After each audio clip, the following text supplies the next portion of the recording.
여러분 안녕하십니까. 새롭게 하소서 김학중 목사입니다. 안녕하세요. 김정아입니다. 우리가 살다 보면은 예기치 않은 사건 혹은 또 고난 이런 시련들을 많이 만나게 되잖아요. 정아 씨 그런 일들을 우리가 당하면 어떤 생각이 드세요? 그러게요. 저도 정말 예상치 못한 그런 어려움이 닥쳤을 때 좌절하기도 하고 또 굉장히 힘들어하기도 하고 하는데 사실 저 같은 경우는 옆에 또 이렇게 격려해주고 또 응원해주는 유은석 전도사님도 남편이 맞아. 계시기 때문에 빨리 회복할 수 있고 또 다시 자신감을 얻을 수 있는 것 같아요. 그렇죠. 네. 그래서 배우자는 좋은 것 같아요. 그렇죠. 사실 우리가 어려운 일을 만날 때 나를 응원해주고 이해해주는 한 사람만 있어도 그럼요. 그게 큰 힘이 된대요. 네. 실제로 심리학에서는 나를 이해해주는 한 사람만 있어도 그 회복의 속도가 네. 그렇지 않은 사람에 비해서 굉장히 빠르다고 하더라고요. 맞습니다. 네. 바로 오늘 나오실 분이 이렇게 어려움에 처한 분들의 회복 능력을 빠르게 이끌어주시는 분이라고 해요. 장애인분들의 인권 회복 또 마음 회복을 위해서 불철주야 뛰어다니시는 분인데요. 어떤 분이실지 저희 화면으로 먼저 만나보시죠. 네. 여기 다양한 문제들로 어려움을 호소하는 장애인들을 돕는 사람이 있습니다. 장애인권법센터의 김예원 변호사. 어릴 적 의료사고로 한쪽 눈에 시각장애를 갖게 된 김예원 변호사는 처음으로 법조인의 꿈을 품게 됐습니다.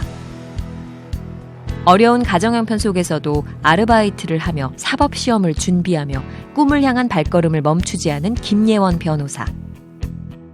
법의 도움이 절실하게 필요한 장애인들과 가까운 곳에서 만나며 친구처럼 때론 엄마처럼 함께 울고 웃으며 그들의 목소리를 내고 있습니다.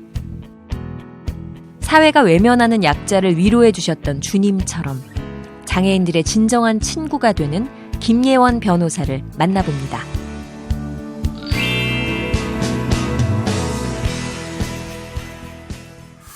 네, 이 자리에 장애인권 공익 전담 변호사로 활동하고 계시는 김예원 변호사님 나오셨습니다. 안녕하세요. 네, 안녕하세요. 우리 시청자분들께 인사 한번 해주세요. 네, 안녕하세요. 저는 김예원이라고 하고요. 제가 주로 하는 일은 장애인분들 만나 뵙고 법률적으로 어떤 문제가 있는지 특히 인권 문제에 대해서 같이 고민하고 또 같이 기도하고 하는 일을 하고 있습니다. 네. 저희가 너무 드라마에서 나오는 변호사들의 이미지만을 그러니까. 많이 생각을 했나 봐요. 굉장히 좀 날카롭고 냉철하고 네, 네. 그러니까 이런 느낌을 생각을 했었는데 이미지가 옆집 언니 같기도 하고 굉장히 장난기 많은 소녀 같으시기도 하고 그러신데 괜히 와서 툭 쓸 것 같아요 지금. 네.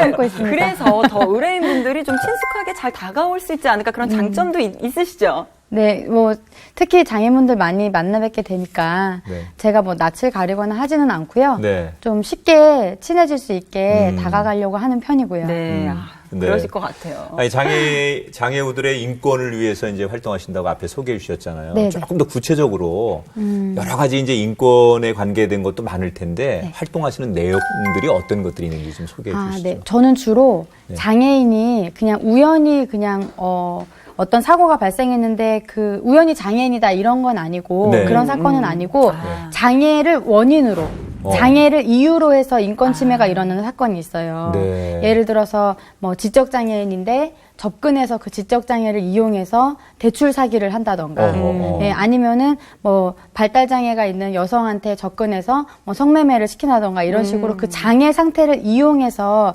일어나고 있는 범죄들이 있거든요. 네. 그런 범죄의 피해자들을 주로 만나 뵙고 그분들한테 어떤 지원을 하고 법률적인 지원이라던가 아니면 제도 개선이 필요한 부분이 있으면 그걸 같이 또 싸워 나간다던가 그런 일을 하고 있어요. 네.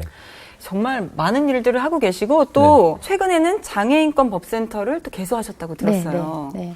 제가 그 세금으로 운영되는 장애인 인권 관련 기관에서 일을 하고 있다가 네. 거기는 아무래도 그 세금이 운영되다 보니까 그 관할범위라는 게 있고 예. 또 일을 해야 되는 그 일의 목적, 사업 목적 같은 네. 게 정해져 있잖아요.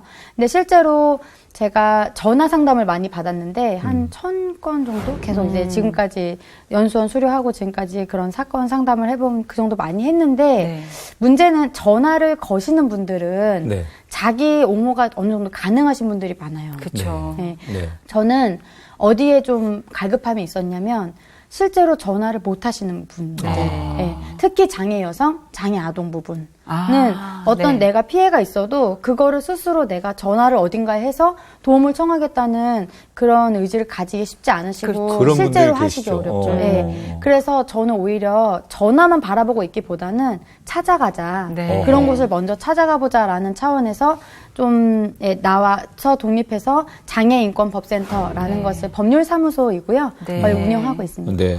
그런데 저희가 듣는 이제 얘기 가운데는 주변에서 왜 이러시느냐 이렇게 만류하시는 힘드실 분들도 텐데 왜 그 험한 길을 가시냐. 글쎄, 네. 뭐 상식적으로는 굉장히 왜 이렇게까지 하시느냐 이렇게 만류하시는 분들도 있었는데 그럼에도 불구하고 장애인권센터를 개소하셨다고 얘기 들었습니다. 네, 네. 아마 그렇게 우려하시는 부분이 그 수입 부분 때문에 그렇죠. 돈이 네. 네. 그래서 어쨌든 월급 생활을 하다가 저도 네. 그 고민을 많이 했어요. 예. 실제로 이런 활동을 하는 경우에는 대부분 후원을 받으시거든요. 예. 네, 후원을 받으시는데 우리나라 지금 법 체계가 간단히만 말씀드리면 변호사가 비영리 활동을 하기가 어려운 구조예요. 네. 왜냐하면 변호사의 법률사무소는 기본적으로 영리회사를 바탕으로 하고 있거든요. 네. 그런데 저는 영리 활동을 하고자 하는 변호사는 아니기 때문에 고민을 하다가 비영리 단체를 별도로 설립할지에 대해서 근데 그거 하기에는 너무 지금 할 일은 많은데 네. 그 단체를 설립해서 그 단체 일을 하다 보면 정말 제가 하고 싶은 일을 좀 잘 못하지 않을까 시간의 한계가 있기 때문에 그래서 고민을 하다가 월급도 없이 후원도 없이 네, 그렇게 일단 시작을 해봤고요. 네.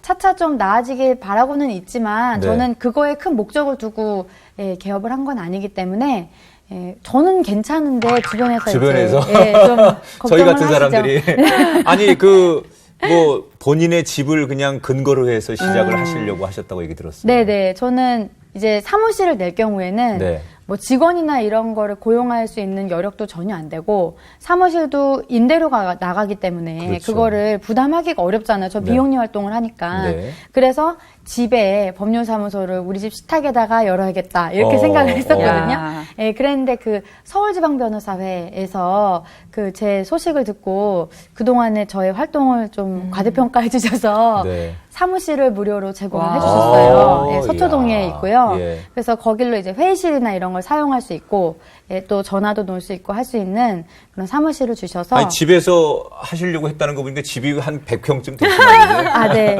그러진 않고, 그거에 네. 한 10분의 1 조금 아유, 넘습니다. 작은 네. 집인데도. 네. 아니 네. 이렇게 말씀 들어보니까 넉넉지 않은 형편인데 이게 장애인분들의 인권을 위해서 특별히 또 노력하시는 이유가 있으실 것 같거든요.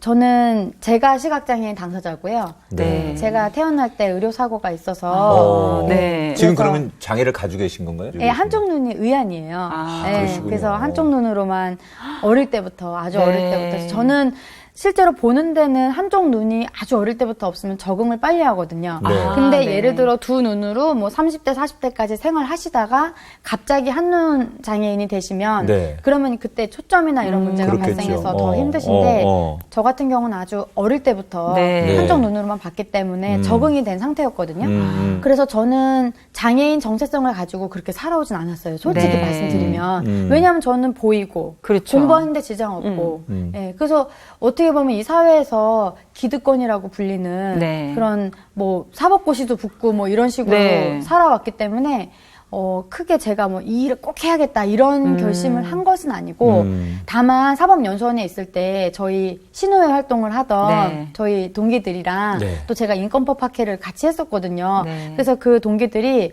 어떤 고민을 했냐면 우리가 연수원 수료하면 어쨌든 뭐 판사나 검사나 변호사로 나가게 될 텐데 그때 돈은 실컷 벌 수 있지 않겠냐. 물론 지금 그렇지 않습니다. 네. 오해가 있으실까봐. 네. 요거는 잘 네. 정정하고 네, 가자고요. 네, 정정합니다. 그런데 지금 이 2개월 동안의 변호사 실무수습 기간을 선택할 수 있거든요. 그럼 우리가 좀 의미 있는 곳을 선택해보자라는 그런 이 움직임이 있었어요. 네. 그래서 그때 선택했던 곳이 난민을 지원하는 기관이라던가 아니면 이주 외국인, 가정폭력, 성폭력 상담소 이런 곳에 찾아가서 보니까 저희가 생각했던 것보다 훨씬 심각하다는 걸 알게 됐어요. 그러니까 네. 정말 수년간 성폭력에 노출되어 있어도 그게 어떤 피해인지조차 인식하지 못한다던가 이런 식의 문제 있잖아요. 비장애인이나 어떤 사회 기득권층이 이런 일을 겪었더라면 발칵 뒤집혔을 만한 일인데도 불구하고 입 한 번 떼지 못하는 네. 그런 사람들을 너무 많이 만나게 되면서 이건 정말 구조적으로 문제가 심각하다라는 생각이 있어서 저희가 연수원 동기들이 1000명이었거든요. 네. 그래서 이 생각을 하게 된 거죠. 1000명이 10,000원이면 한 달에 10,000,000원인데 네. 한 달에 10,000,000원이면 공익활동을 전담할 수 있는 변호사를 최소한 3명은 파송할 수 있다. 네. 네. 그런 생각이 있어서 인권법학회와 신우회가 컨소시엄처럼 네. 이렇게 프로젝트처럼 그 기금 모금 운동을 했어요. 네. 그래서 다행히 그게 언론에서도 잘 알려졌고 또 연수원장님부터 해서 많이 교수님들도 협조해 주시고 하셔서 저희가 3년 동안 3억 6천 와. 그 모금에 성공을 해서 네. 3명의 공익 변호사를 지원하게 됐었거든요. 네. 그래서 그 기금은 그때를 계기로 저희 밑에 기수, 그 밑에 기수, 그 밑에 기수까지 전통처럼 이어져서 계속 모금 운동이 벌어졌고 지금은 통합된 기금 형태로 운영되고 있는데 그 기금 운동을 하면서 제가 장애 인권에도 관심이 생기게 됐고 이 변호사가 인권 운동을 하는데 굉장히 유리한 직역이구나라는 것도 알게 됐어요. 그래서 시작하게 된 계기가 있었죠. 그렇군요. 그럼 사실은 원대한 꿈을 갖고 안정적인 직업을 생각을 하셨다가 네. 너무 어려운 분들을 또 많이 만나시게 되니까 마음이 변하게 되신 거네요. 네, 근데 저는 그 당시에는 사실은 그렇게 맘먹진 않았는데 네. 실제로 그 취업 활동, 그러니까 연수원을 수료하고 나와서 무슨 일을 할지를 고민을 하잖아요. 네. 근데 그때 검찰을 지원을 할까 하다가 지원을 하지 않고 네. 이제 헌법재판소 쪽으로 생각을 했다가 네. 그 한 로펌에서 운영하는 그 공익재단법인에 입사를 하게 됐어요. 네, 그래서 거기서 첫 발을 딛게 되면서 장애 인권 쪽에 좀 더 깊이 발을 디뎠다고. 정말 네, 그때부터 됐습니다. 깊이 발을. 네, 네. 네. 아니, 별명이 있으시대요. 네. 오지랖 넓은 김혜영 변호사. 네, 맞습니다. 제가 한오지랖합니다. 아니, 굉장히 좋은 별명인데. 이렇게 정말 꼭 필요한데 누군가는 선뜻 나서지 않는 일을 그렇죠. 우리 김예원 변호사님이 지금 하고 계세요. 네. 이게 이제 모든 시작이 법조인이 되셨기 때문에 이런 일을 하실 수 있는 건데 언제부터 나는 법조인이 돼야 되겠다 이런 꿈을 꾸셨을까요? 네. 저희가 중학교쯤 됐을 때 중학생 때 엄마한테 질문을 했다고 해요. 저는 기억이 안 나는데 엄마 나는 왜 이렇게 됐어? 네.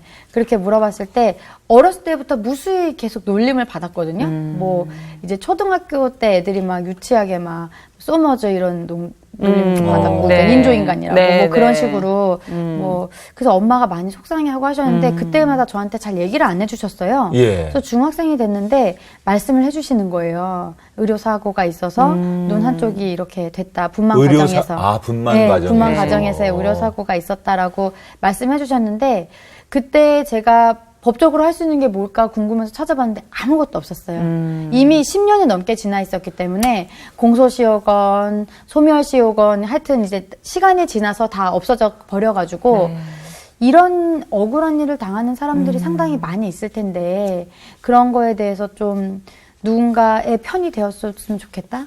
그런 생각을 그때 하게 된 거고, 저는 아까 말씀하신 대로 오지랖을 많이 부리고, 제가 좀 껴들길 좋아하고, 예, 무슨 일이시냐고, 왜. 변호사님, 저 좋은 뜻으로 한 얘기니까. 네, 아니, 이게 지금 오지랖이라고 하셨지만 이게 좋은 일에 오지랖을 그럼요, 하시는 거니까 그럼요. 좋은 거죠. 네. 갑자기 얼굴이 확 꼴깍 그러네. 말 잘못했나 해가지고. 아닙니다. 그리고 방금 말씀해 주셨지만 또 어릴 때부터 놀림을 많이 받으셨었고 네네. 또 엄마의 입장으로서는 네. 굉장히 죄책감도 드셨을 네네네. 것 같고 많이 마음이 오셨대요. 굉장히 아프셨을 것 같아요. 엄마 입장에서. 네, 그런 말씀들은 좀 안 해주시던가요? 네. 엄마가 속상하다는 것은 저한테 직접 말씀하시지 않아도 제가 가끔 우시거나 하는 걸 보면서 많이 알았고 제가 직접 엄마가 돼 보니까 네. 얼마나 엄마 마음이 찢어졌을까. 그렇죠. 그때 그런 생각은 정말 많이 했었어요. 그러면 놀림을 받으셨는데 본인이 받았던 상처들도 꽤 크지 않았을까요? 아, 그런데 저는 성격상 그렇게 크게 받아들이지 않고요. 네. 네. 너는 그래라? 약간 이런 편이어서. 예. 그래서 그게 크게 기억에 남진 않아요. 근데 한 번 기억에 남는 거는 엄마가 퇴근하시는 길에 원래 일찍 공무원이셨는데 일찍 퇴근하지 못하셨는데 그날따라 무슨 일 때문에 일찍 퇴근하셨다가 제가 동네 아이들이랑 놀다가 애들이 저를 막 따라오면서 개눈깔이라고 놀렸던 적이 있었거든요. 근데 막 깔깔대면서 막 개눈깔 하면서 쫓아오는데 엄마가 그걸 보시고 너무 얼굴이 정말 하얗게 질리시더니 저를 데리고 집에 오셔가지고 정말 너무 서럽게 우시는 거예요. 아빠한테 전화를 하시면서 회사 그만두고 싶다고 그렇게 얘기를 하시는데 저는 되게 별일 아니었거든요. 그냥 뭐 일상적인 일이고 그냥 제가 같이 때리고 막 이래가지고 저는 괜찮았는데 엄마는 너무 그게 속상하셨나 봐요. 그래서 저는 그 장면이 오히려 충격이 돼서 기억에 남은 그 정도고. 그러니까 이제 네. 따님이 놀림 당하는 걸 보면서 엄마가 옆에 있어줘야 되겠다. 직장생활 그렇죠. 그만둬야 되겠다. 네네. 그렇게 말씀하시더라고요. 그래서 엄마 왜 저러시지? 저는 그때 오히려 놀랐었죠. 아니 우리 김예원 변호사님이 뭐 이제 사법고시를 패스할 네. 정도니까 그렇죠. 얼마나 공부를 잘했겠어요. 네. 근데 본인이 이제 본인 얘기로 다 못하니까 저희가 뒷조사를 좀 했습니다. 근데 네. 학창 시절에 전교 1등 그러니까. 네. 한 번도 놓치지 않았던. 네. 한 번은 놓쳤나요? 많이 놓쳤습니다. 네, 많이 놓쳤습니다. 정말 공부 잘하는 우등생이었는데 그러니까요. 근데 이렇게 공부를 잘하는 여러 가지 이유 가운데 하나가 내가 공부를 열심히 했던 이유 가운데 하나가 그런 얘기를 하셨다고 그래요. 내 어머니를 위해서 네, 네. 난 공부를 열심히 했다. 네. 이런 얘기를 하셨다고 하는데 사실인가요? 네, 저희 엄마는 그 개화기 때 저희 외증조 할아버지께서 목사님을 집에 오셔서 가문에서 파문당하셨거든요.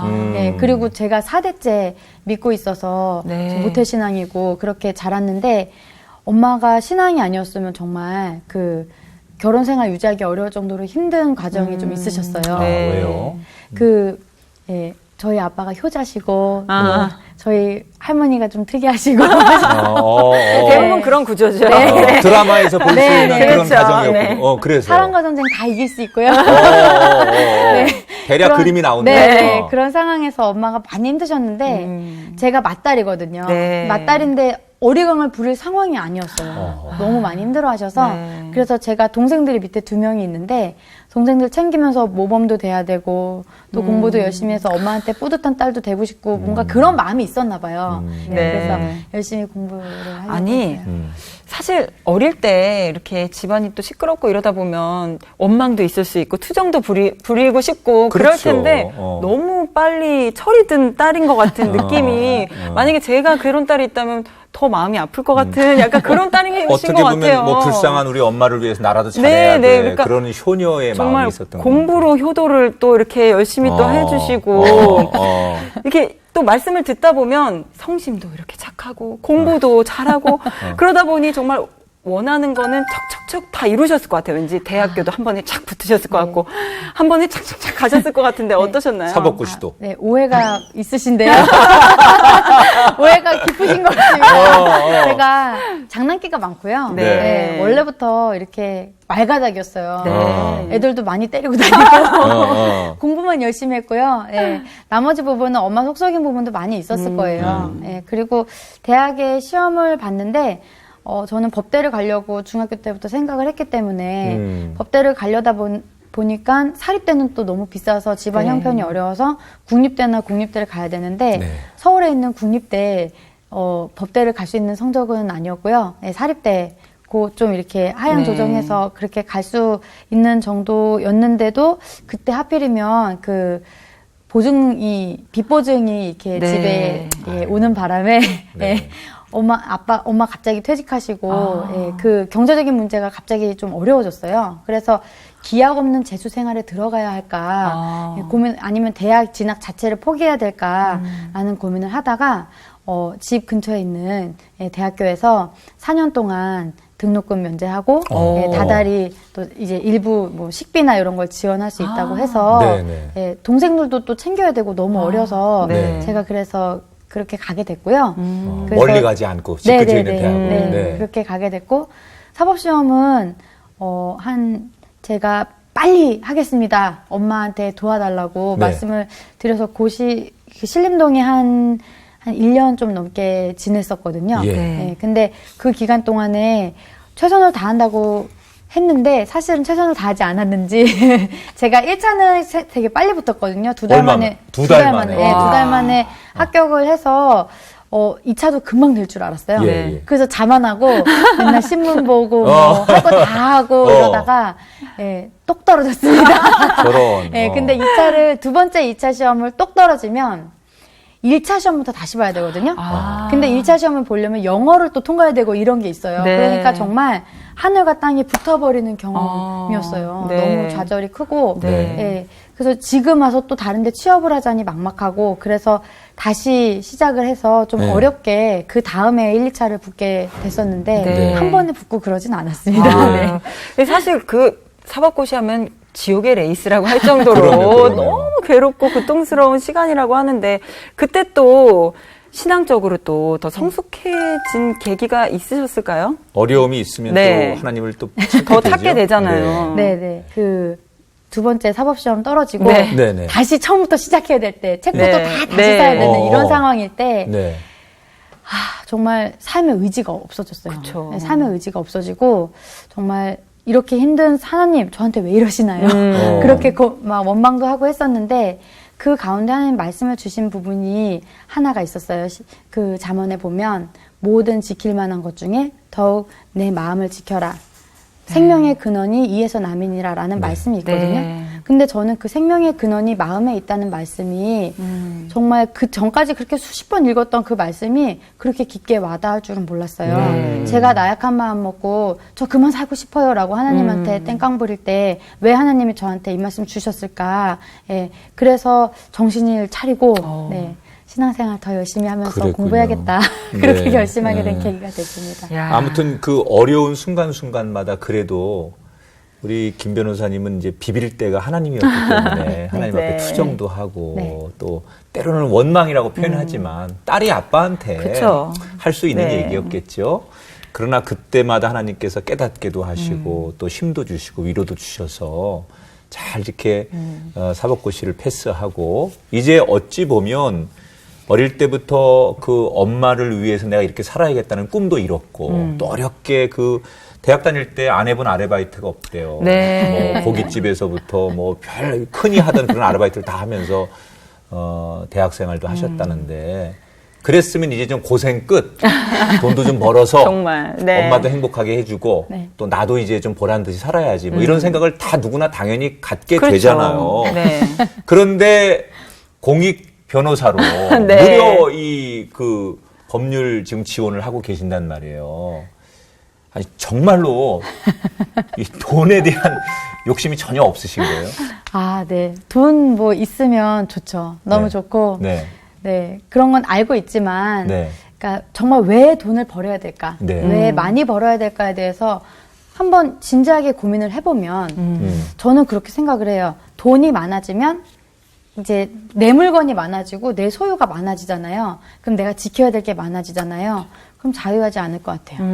네. 그 안에서 이걸 더 지켜야 되고 또 더 세부적으로 뭐 필요한 걸 더 채워야 되고 이런 문제가 생길 것 같아요. 네. 그런데 저희는 이 땅에서만 사는 게 아니고 그 다음을 바라보고 살잖아요. 네. 그러면 꼭 이 땅에서 많이 가지는 게 이렇게 중요하고 행복할까라는 의문이 들고 그리고 제 개인적인 성향이기도 한데 네. 제가 막 이렇게 아이를 키울 때도 막 돈을 써가지고 얘한테 좋은 걸 사주면 기쁘고 이런 스타일이 아니더라고요. 어디를 가서 맛있는 걸 먹으면서 돈을 쓰면서 지내는 게 되게 행복한 그런 게 아니라 오히려 지금 관계 맺고 있는 것들 있잖아요. 사람들, 그리고 특히 공동체들, 네. 이런 것과 제가 어떤 좋은 상호작용을 하고 있는지 그 과정 가운데 훨씬 더 좋은 행복과 기쁨이 있더라고요. 그래서 저는 돈을 같은 시간이 있으면 돈을 많이 버는 데에 시간을 투자하기보다는 그런 좋은 관계 맺음을 통한 그때그때의 행복함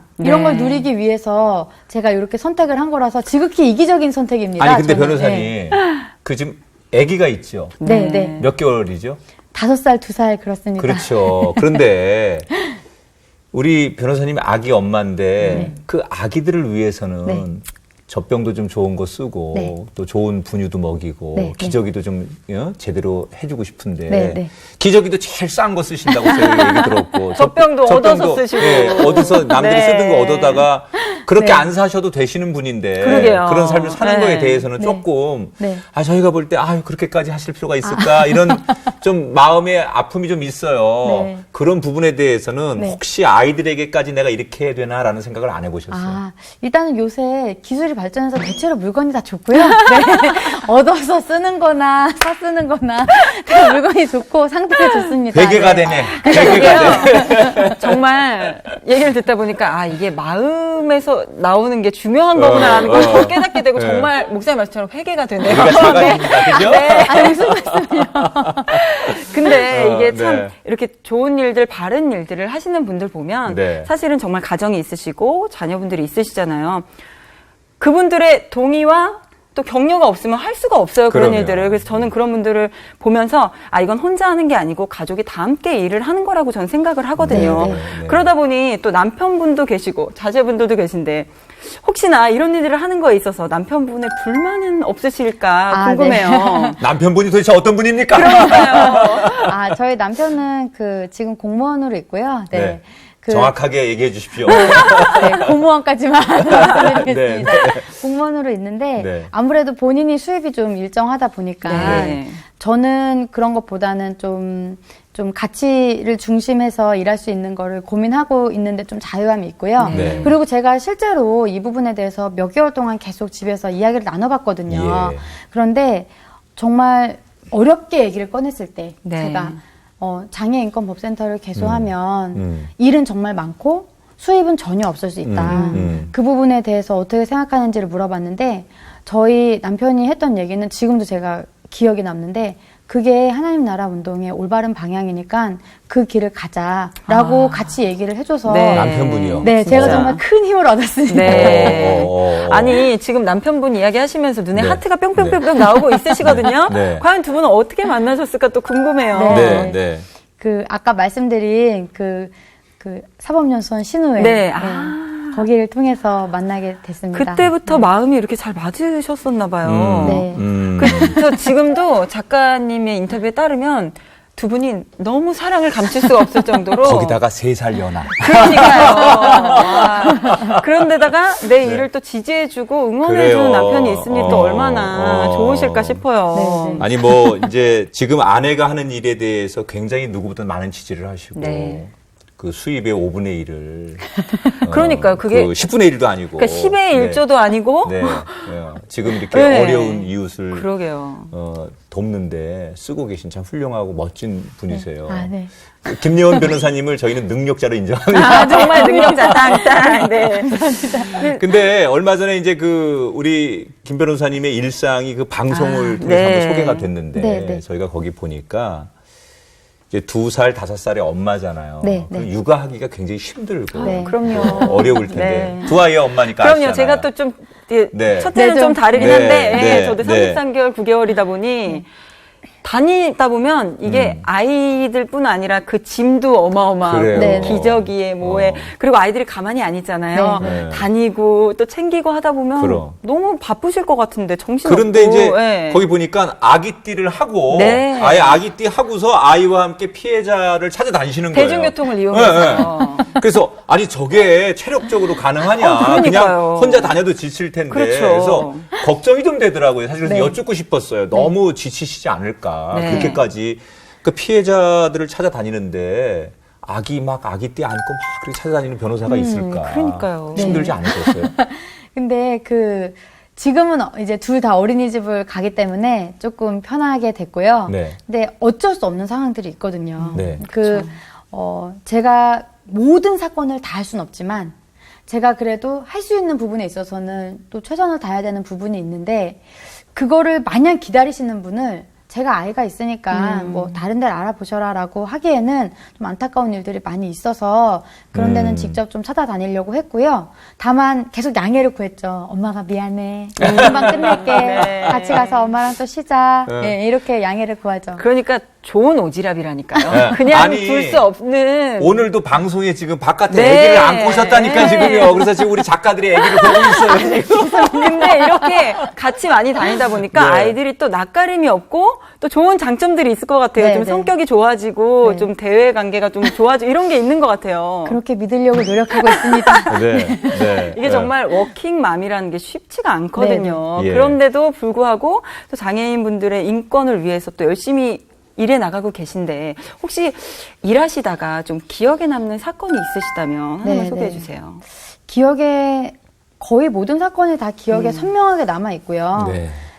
저는 그러니까 심각한 사건을 말씀드리면 네. 또 방송이 또 너무 무거워질 수 있고 하니까 그러니까 제가 주로 하는 사건은 심각한 사건은 이제 사망하신 사건, 아. 의문사라던가 그러니까 장애인 시설에서 갑자기 네. 의문사를 당하셨다던가 학대 정황이 확연한 사건이라던가 그런 사건도 있고요. 그리고 최근에도 계속 나오고 있는 사건, 지금 지원하고 있는 사건 중에는 그 오랜 기간 동안 노예로 생활하신 장애인분, 네. 무연고자시거나 이런 분들 네. 계세요. 아무 이 일가 친척도 없으신데 네. 모르는 사람한테 막 노예 생활을 몇십 년 하시고 나라에서 나오는 국가지원금도 다 뺏기시고 네. 그런 사건들이 생각보다 굉장히 많이 있고요.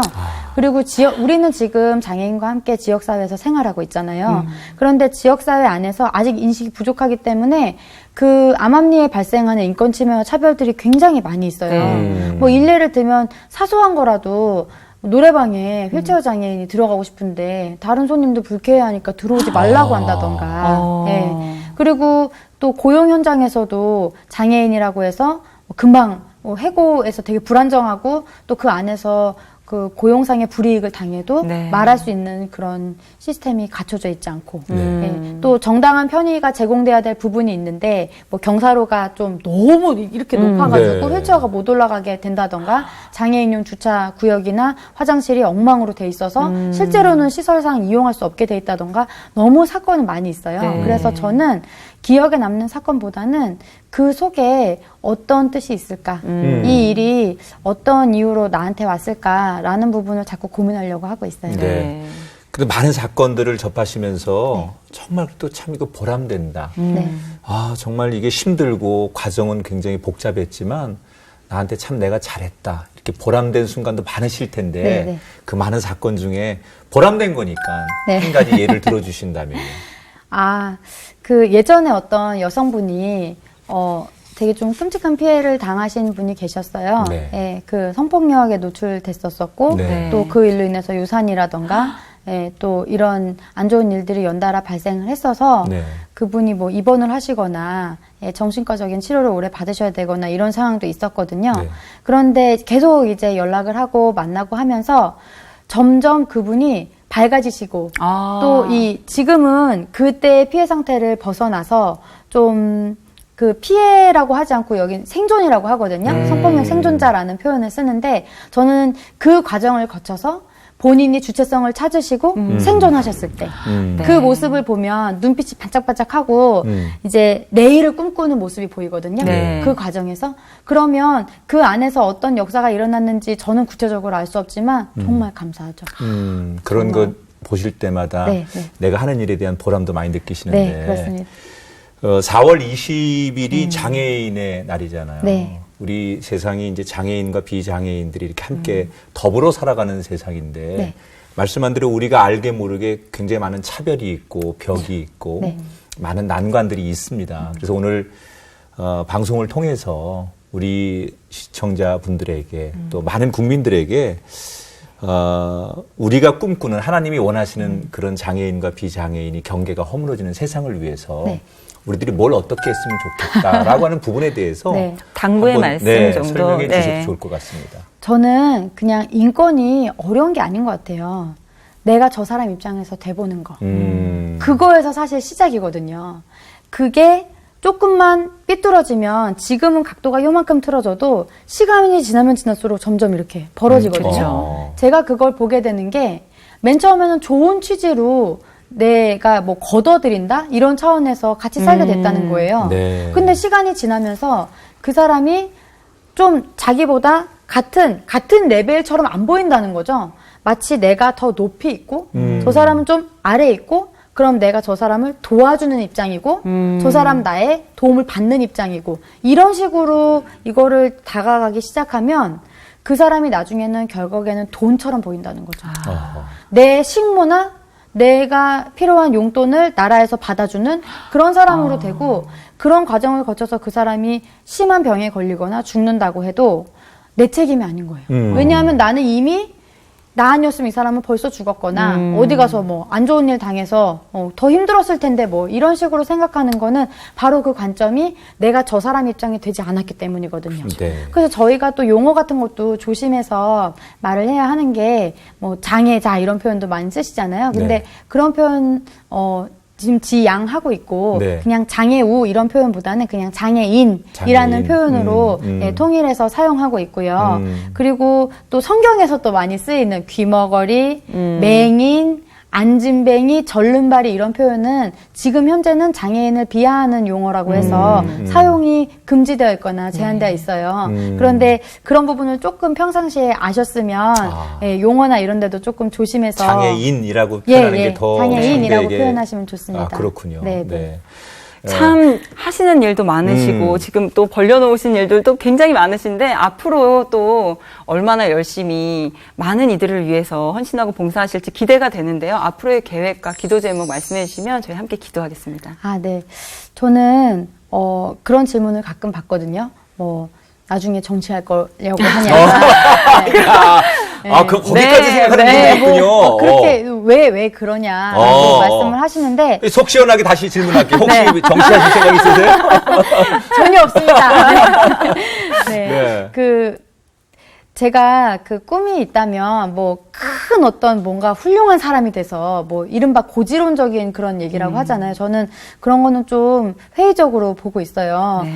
오히려 그런 저희 CCM도 있잖아요. 저 네. 높이 솟은 산이 되기보단 네. 오름직한 동산이 되자라는 그 CCM을 참 좋아하는데 거기에는 하는 나라의 그런 정신이 좀 스며 있는 것 같아요. 네. 지금도 우리 주변에는 손을 내밀면 뻗기만 하면 잡아야 되는 사람이 많이 있어요. 네. 지금도. 네. 그리고 제 주변에도 돌아보면 장애를 가지고 있던 그렇지 않건 굉장히 힘든 상황에 있는 분들이 많으시거든요. 저는 제가 모든 세상에 있는 사건을 다 할 수는 없지만 저한테 어떠한 계기로든 사건이 오게 되면 그 안에 있는 뜻이 있을 거라고 생각을 해요. 네. 그리고 그 가치가 조금씩 실현돼 나가면서 세상이 조금씩 좋은 방향으로 바뀔 수만 있으면 네. 제가 하는 일이 뭐 주목받거나 그러지 않더라도 아무 상관이 없거든요. 그래서 제 기도 제목은 주변에 있는 사람들이 누가 됐건 내가 그 사람의 입장에서 같이 그 감정을 다시 한번 곱씹어보고 공유할 수 있는 그런 능력을 좀 잃지 않았으면 좋겠어요. 네. 네. 네. 네. 우리 김예원 변호사님이 하시는 일, 정말 하나님이 하고 싶은 일을 하시는 분이라는 생각이 네. 들고요.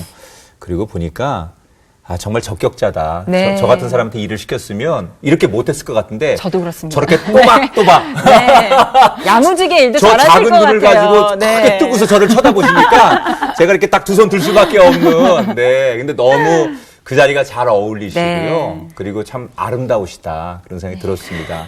부족하지만 저희가 기도하고 또 우리 가시는 일에 대해서 지지하고 응원하겠습니다. 씩씩하게 지금처럼. 약한 자들을 네. 위해서 섬겨주는 엄마 같은 정말 멋있는 보석과 같은 분 되시기를 저희가 축복하겠습니다.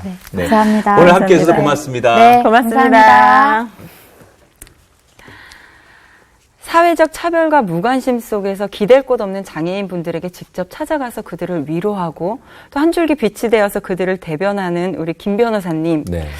참 어떻게 보면 성경에서 말하는 빛과 소금의 역할이 바로 이런 것이 아닐까 하는 생각이 들었습니다. 네. 우리 주변에는 참 약한 분들, 힘없는 분들이 많습니다. 그러나 따지고 보면 우리 모두는 하나님 앞에 다 약한 존재들이죠. 맞습니다. 인간들에게 강하다고 소리치고 자랑하고 싶지만 하나님 앞에 우리는 아무것도 아닌 그런 존재들인데 우리가 뭐 그렇게 대단한 것처럼 느끼는 것, 그것이 죄라고 생각합니다. 사실 장애인과 비장애인이 함께 살아가라고 하나님께 주신 세상인데 그것을 허무는 방법은 나도 연약하고 당신도 연약하니 서로 손잡고 사랑하고 섬기자라는 마음에서부터 하나님이 꿈꾸시는 그런 경계가 허물어지는 세상이 될 수 있다고 생각합니다.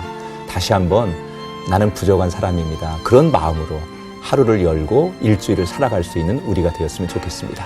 새롭게 하셔서 오늘 여기서 인사드리고요. 다음 시간 다시 찾아뵙겠습니다. 고맙습니다.